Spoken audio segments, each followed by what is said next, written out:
I called my little talk Fairness by Design. And the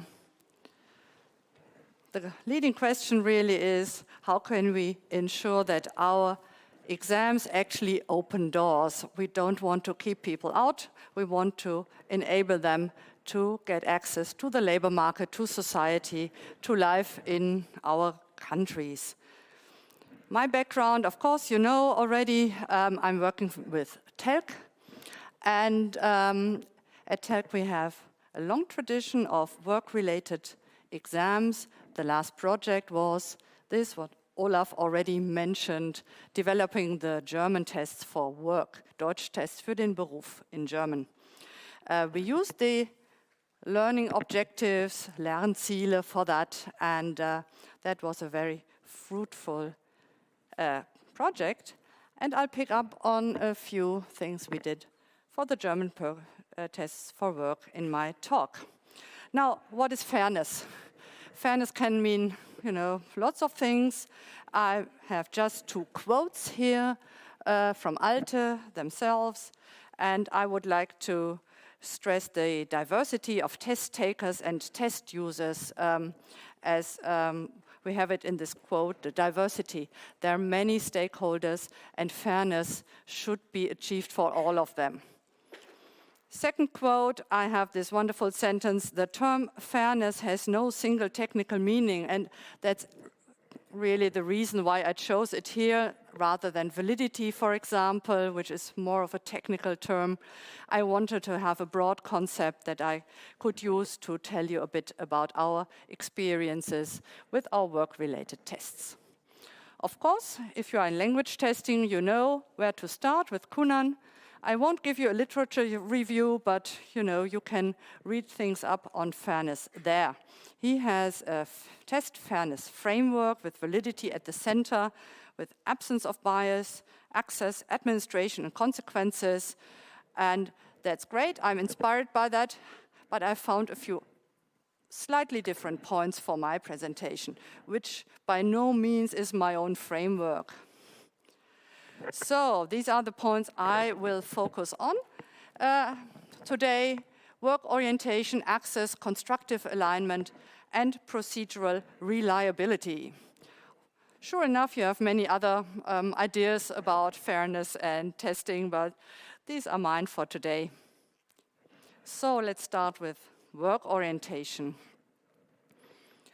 I don't think a general language exam is really suitable for work migrants, for people who want to get into the world of work.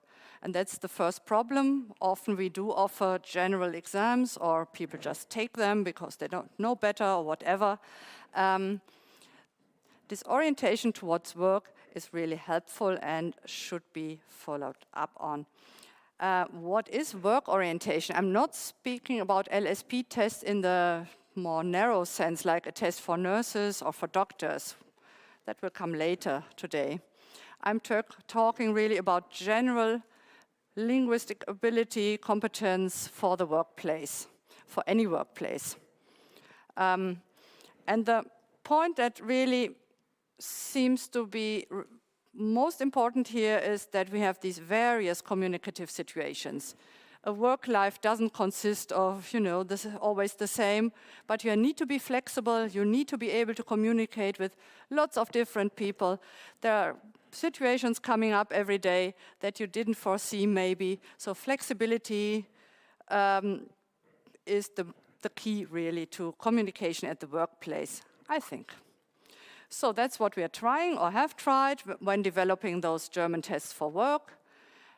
Creating work-related, authentic tasks related to many different communicative situations, and of course, taking into account digital communication as well, even though these are paper-based tests. Because even if you're not working at an office, communication is digital nowadays. You have text messages, you have checklists on your computer screen or whatever.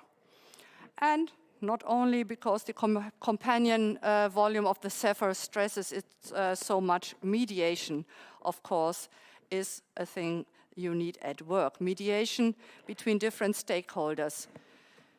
Your colleague wants something, your boss tells you something else, your client has a third opinion. You have to mediate between these different communication partners. For that, you need strategies and you need non-linguistic knowledge, and Olaf has pointed that out already. So that's the package, more or less, in a nutshell. And one sentence I really want to stress: don't talk about work, but focus on communication at the workplace in your assessment for work. We all remember traditional business German, business English textbooks and tests where you had these, well, I have an example here. Please describe the recruitment process in your country and compare it to Germany, something like that. That's talking about work, and it's not really helpful. That's an essay question, yeah, but it's not communication at the workplace. Write a business letter, okay. In our traditional exams in the 90s, we wouldn't have said in line with this norm, but we still get these questions. You know, the address, is it on the left side, on the right side, what's wrong? Well, that's not a relevant question for a language test. So get rid of all that. Rather talk about these situations. I need to have a day off tomorrow. Can you cover for me? Talking with a colleague. Or your boss says, please report on your progress with your work and, you know, give me the 5 most important facts about that. Something like that. Communication at the workplace, at work. So, just an example from our German test for work, B1. This is, we have 3 different texts here on this slide, a job advertisement, message from a colleague, which is quite informal. Oh, hi Sylvie, I'm sorry my bus is late, and you know, I'm not in time for our meeting. And then a very formal kind of email from a customer, which is a complaint. In the German test for work, we have 5 reading texts, which are all very different, and 5 listening texts, I should say, not tests. So this variety of situations, of different modes of communication, of different texts, that's what I would like to stress, because that's typical for a day at work, at least at my workplace it is. I would like to pick up on the customer complaint. Tricky question, how to react, especially on B1 level. Our task here is, you get the complaint, then your superior says, okay, this customer is a nuisance, but please make it go away. Yep, somehow like that. And then you have to write the reply to the customer who is not happy. The learning objective, of course, is to respond appropriately. Find the right words for the situations. Be polite, be formal. Don't promise them just anything to make it go away, yeah? That wouldn't work either. So find the right way of corresponding with them. Use the strategies here, write in a constructive and appreciative manner. Appreciative, customer, okay. Talking with your colleague, you might say, that guy's a nuisance and he always complains, but you know, you write this, oh dear customer, we are very sorry, we appreciate you, and that kind of thing. You should be able to switch modes to find the right way of communication. Non-linguistic knowledge here, or Olaf called it domain knowledge, is, okay, you know that this customer doesn't criticize you as a person, you just have to be professional about that. This thing is a scenario task, of course. You have different steps, and it's also a mediation task. And that was really quite important for us to get the whole thing, make it a bit more complex and more authentic that way, and get mediation, not between languages, but within this one language, German, into our test format or construct. So, after these few words about work orientation, I'd like to focus on access.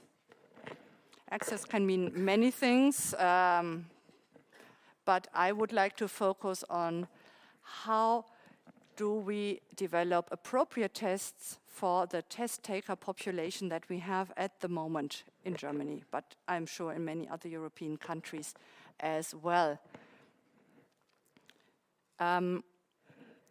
Talking or thinking about my own career, my teaching experience, I started teaching German as a foreign language in the 1990s. Then I still had learners who were just interested in the language itself, little linguists, in culture, in German music and literature and all that. And I was glad to teach that because that's what I'm interested in myself. But I think that has changed a lot. Test takers or learners are more pragmatic. They know they need German.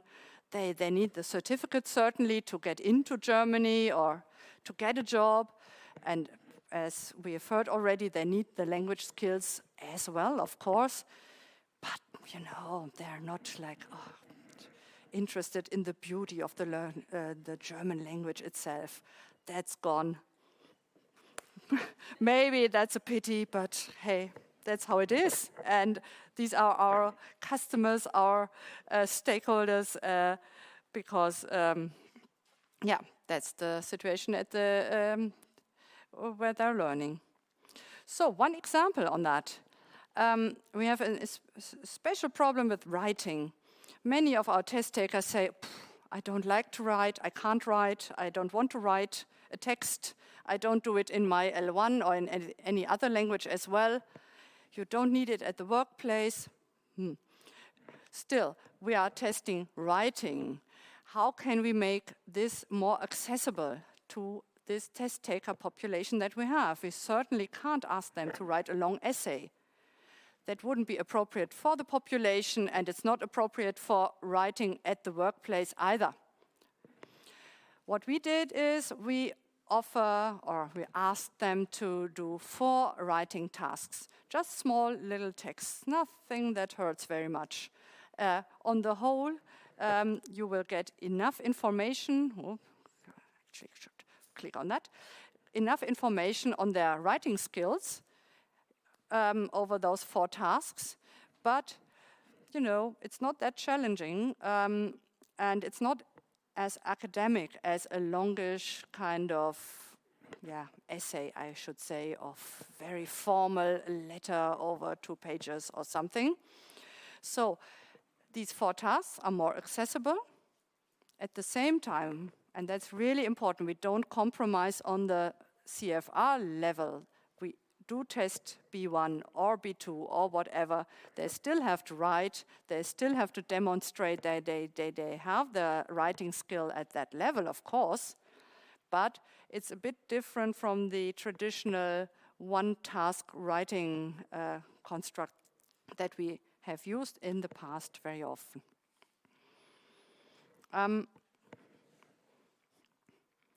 Another question about access. Work first, that's a discussion right now in Germany and maybe in your countries as well, and I would like to pick up on that later at the roundtable discussion. Some say, why do people spend so much time in the classroom? They are not interested in the language per se, as I said, they just want to work. Why shouldn't they just start to work? And then, of course, there's this other side to it. If they don't learn the language properly or to a certain level, don't we deny access then? Don't we keep them in low qualified job that way? So quite the discussion, and we'll get back to that later. But also a question of access and therefore fairness. Constructive alignment. This is a technical term which means you align curricula, learning objectives, teaching materials, teacher training, assessment, everything into one concept. It is not helpful to have a wonderful test for the purpose of work, getting into the workplace, and then the language courses just, go on as always, general language competence or academic competence. And everything should be really aligned and come together to one concept. I will focus more on teachers now. Go a small step away from assessment, but we shouldn't see tests as isolated. There's always some teaching or learning going on before the test, or hopefully it is, and we can't just focus on the test on its own as an isolated concept. You need to have the right language classes, the right teaching before that. In order to do that, I'll give you some more insights into my own teaching career. This is the story of me as a German teacher, really. I started teaching with this Deutsch-Tests book in the 90s, which was very modern and good at that time. But I taught work migrants even then at the Opel factory here, car manufacturer in Rüsselsheim. And as you see from the cover already, this was a very playful, ironic approach to Germany. Yeah, they picked up on this theme of culture, and it was ironic from the start. And even then, it wasn't fit for this purpose of learning the language in the context of work migration, because these people just say, okay, I want to build cars. I don't want to know about half-timbered houses. That doesn't work. Okay, later on I was teaching university students, so just a sidestep here, and we had these books which focused on famous German, cultural figures like Marlene Dietrich, film star of the black and white film area. Even in an academic context, nobody was interested in that. Why do we have to read on these, 100-year-old person? We had to use these books, but then after a while, I would always bring in some photocopies of something else because it just didn't work. And my favorite, when I was teaching in the UK, the Hammer Grammar, a book like its name, written in English on German grammar, 300 pages. Wonderful for a linguist. Yeah, I was really quite interested in that, but not useful for teaching or learning at all. So in my teaching career, I encountered many books that didn't work at all, and I always tried to get away from them. They were too academic, too theoretical, too whatever, just did not work. And this kind of approach certainly doesn't work today. Why am I telling you this? I mean, my teaching career obviously was quite a while ago. These concepts of teaching still surface again and again. We still do have these teachers who remember their own school days and how they learned at school, or their university days when they studied philological subjects maybe, or linguistics, that kind of thing. They were interested in the language. They wanted to know all the exceptions to each grammar rule and all that. Yeah, and that's great. I studied that myself, but it's not what you need as a teacher in a work-oriented language course for people who just want to get into their job in Germany. That just doesn't work. Teachers often really stay within their academic perspective, and I can really, I really know that because at TELC I'm not only responsible for test development, but for teacher training as well, and we encounter that a lot. Plus, they don't have any work experience outside the classroom often, and that's also a bit of a problem. So what can we do to make the whole thing, fair and accessible and useful for everybody? Certainly we need continuous teacher training, even if our teachers have wonderful MA degrees and are very qualified. Yes, they are, but maybe they're not qualified to teach a course that focuses on the world of work. to help teachers, we need the right curricula, of course, the right teaching materials, and the right tests. We try to design our tests in a way that impacts on teaching in a positive way, of course. No, there's always much talk about negative washback. There can be quite positive impact of assessment as well. If the test is the right kind of test, if it works, if it's valid, then it will help teachers as well to get the right kind of teaching underway. This is just an example from a modern teaching material where we have a scenario-based approach, where we are not focused on grammar, where we have a very authentic and real-life kind of setup with the tasks. Right, so my fourth point, called it procedural reliability, can hardly pronounce it, but anyway, when I was teaching and when I started with TELC, I was not very interested in that side of things. The administration of tests, sticking to rules and regulations, get it all right at the test center. Yeah, okay. That seemed to me not such a terrible problem, and certainly not something for me to take care of. Nowadays, I'm TELC's chief compliance officer, so things have changed a lot, and I never dreamt of that job, but it is, of course, very important. Compliance meaning that we ask our test centers to really comply to our rules and regulations about how to deliver the exams at the exam centers everywhere in the world. It's a matter of fairness to have the same conditions everywhere, to offer our test takers transparent rules and test centers that really adhere to these rules. We all know there's malpractice, there's fraud, everything going on, and we have to stop that. We have to make sure that we have these robust procedures that actually work. Why is it so important nowadays? Not just because it's important anyway, but because we are testing in a situation where we have a heated debate in all our societies about migration.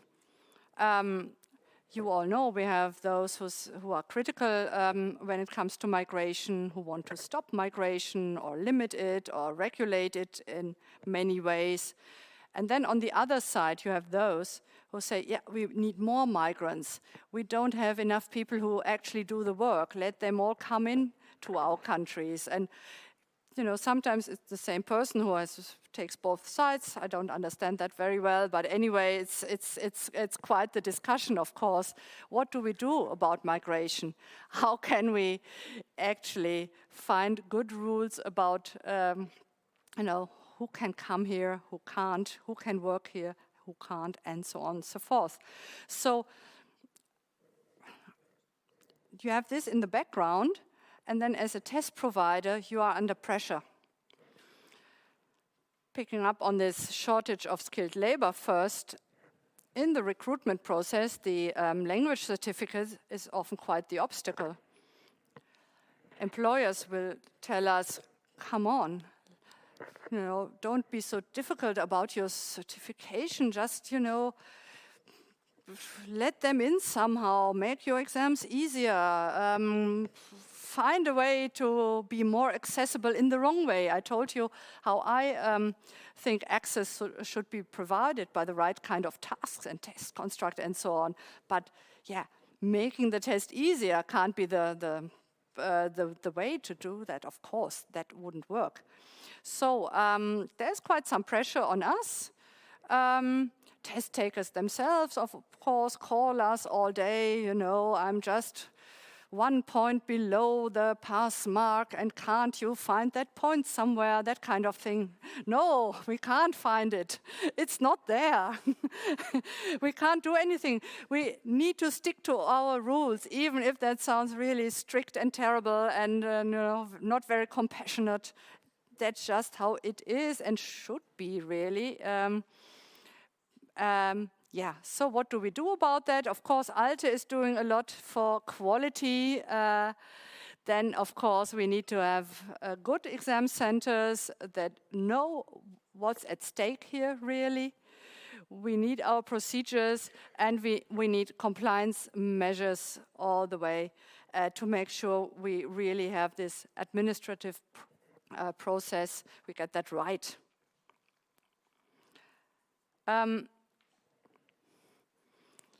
Our role, I think, is really to objectify requirements for those who criticize migration as well. If they, are supposed to trust the procedures, to trust us to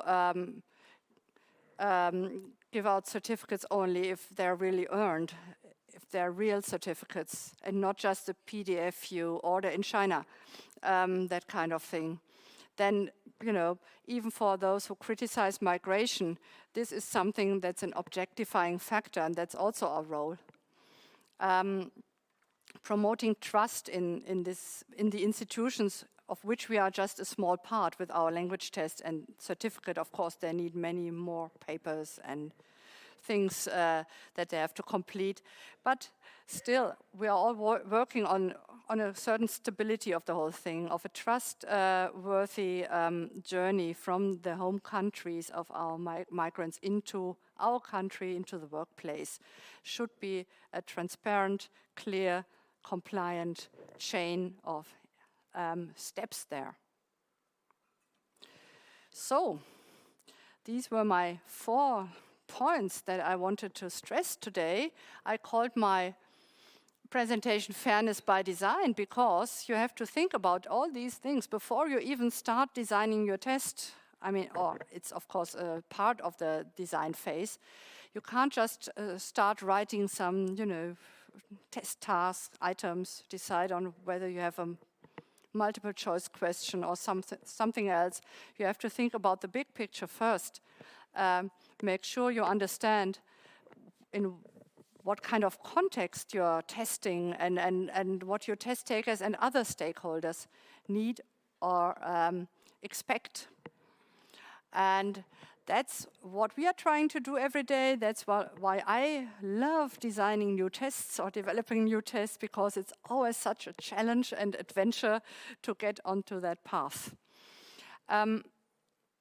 I want to give you just, a short summary or take-home messages if you want to take home anything. Just go through that quickly. So, first of all, I pointed out that you should give your test takers the chance to show their best performance, to show their language skills to their best ability. But of course, you shouldn't compromise. Don't award this one missing point, or don't lower your expectations if you are aiming at a B2 certificate or something. You really need to define all the communication needs and try to find authentic, real-life tasks. Get away from those academic, traditional ways of thinking. I focused on the teachers, but of course we as test developers also have the traditions in mind that we come from, and sometimes we just have to let go of something there. Use the CEFR, of course, but work with it. We just heard about the learning objectives, where the CEFR, of course, was used, but it was not used as the Bible or something, but something, like a starting point. When developing tests for work, really think about what the workplace is like, what communicative needs come up there, and don't ever think it's a question of vocabulary. That's something I hear a lot. Oh, we need 300 words for engineers, or doctors need to learn their technical terms. No, they don't. They do, but they know them already. Usually that's not the problem. How to use these words, that's the problem. Yeah, that's one of those questions that come up again and again. And then, of course, communicate all that. That's what I'm doing right now. Of course, you are already interested in this question and in this whole field, and there are many people outside who are not interested, who do not differentiate between language tests that work and language tests that maybe don't work or are not fit for purpose. So communication is really a key to raise assessment literacy for everybody, for all the stakeholders in our field. Right, so these are my points to remember, to discuss maybe, and I'm sure our exams can be door openers if we do it right, if we have the right key with our exams, but not only exams, but the whole constructional alignment idea, the right material, the right learning objectives, and everything that comes with it. Right, so here we are. I'm finished. Do you have any questions?